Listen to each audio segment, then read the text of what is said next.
So hello friends, আজকে আমি আপনাদেরকে যে বিষয় নিয়ে কথা বলবো সেটা হলো আমাদের ফোনের যে সিস্টেম অ্যাপসগুলো রয়েছে, তো আমরা সেগুলো কিন্তু ইউজ করি না, বিশেষ করে কোনোটা বেশিরভাগ করে ইউজ করি না।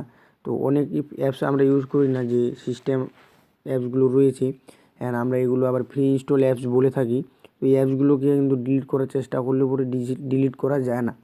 তো অনেক দেখতে পাবেন যে অনেক ভিডিওতে ডিলিট করা যায়, এটা করা যায় সেটা করা যায় বলে থাকি, কিন্তু আমি বলি এইসব অ্যাপসগুলো ডিলিট হয় না, এগুলো সিস্টেম অ্যাপস। বুঝতে পারলেন, এগুলো গুগল থেকে দিয়ে দেওয়া হয়েছে ডিভাইসের সাথে সেটিংসের সময়। তো আপনি কী করবেন, এই অ্যাপসগুলোকে আপনার ফোন রেখে দেবেন, কোনো প্রবলেম না। খুব ভালো অ্যাপসগুলো এগুলো, দেখতে পাচ্ছেন এখান থেকে একটা খারাপ কোনো অ্যাপস দেখতে পাচ্ছেন না আপনারা। এই যে অ্যাপসগুলো দিয়েছে কোম্পানি, বেশ ভালো বুঝে শুনে দিয়েছে। তো আপনারা এই অ্যাপসগুলোকে জাস্ট আপনি করে দিবেন, আমার মতো টিপসটা ফলো করে যান, তারপরে আপনার ফোনে ইন্টারনাল স্টোরেজকে ব্যাকআপটা দিয়ে দিতে পারবেন। কোনো ডিলিট করতে হবে না, আনইনস্টল করতে হবে না, কিন্তু আসলে হয় না। তো আপনি কী করবেন, আপনার ফোনের সেটিংসে চলে আসবেন, সেটিংসে আসার পরে আপনি অ্যাপস বলে চলে আসবেন বা মোর অ্যাপস অপশান পেয়ে যাবেন। তো আমি অ্যাপ্লিকেশন আমার আছে ফোনে, তো আমি অ্যাপ্লিকেশনটি বলে অপশানটাতে ক্লিক করলাম। ক্লিক করার পরে আপনি চলে আসবেন পুরো অ্যাপসের ডিটেলে। তো অ্যাপ ডিটেল চলে আসবেন। তো অ্যাপ ডিটেলে আসার পরে এখান থেকে আপনাকে অ্যাপসগুলো চুজ করে নিতে হবে, যে অ্যাপসগুলো নিলাম।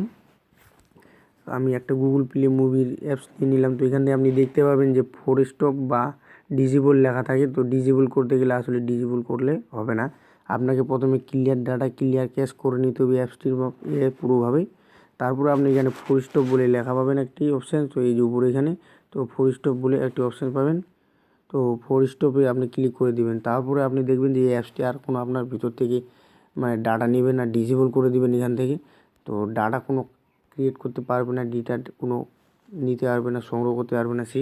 তো এইভাবে আপনারাও কিন্তু এই ফোনের যে ইনস্টল অ্যাপসগুলো রয়েছে বা ডিভাইস অ্যাপ্লিকেশনগুলো, সেগুলোকে এইভাবে আপনারা বন্ধ করে রাখতে পারবেন, আর ফোনের ইন্টারনাল স্টোরেজটাকে ব্যাকআপ দিয়ে দিতে পারবেন। তো ভিডিওটি এখান থেকে রইল আজকে। নেক্সটে এরকম যদি মজাদার ভিডিও চান তো অবশ্যই চ্যানেলটি সাবস্ক্রাইব করবেন, আর সাবস্ক্রাইব পাশে একটি নোটিফিকেশন বেল আইকন দেখতে পাবেন, সেই বেলটিকেও বাজিয়ে রাখবেন নতুন ভিডিও আপডেটগুলো মিস না করতে চাইলে।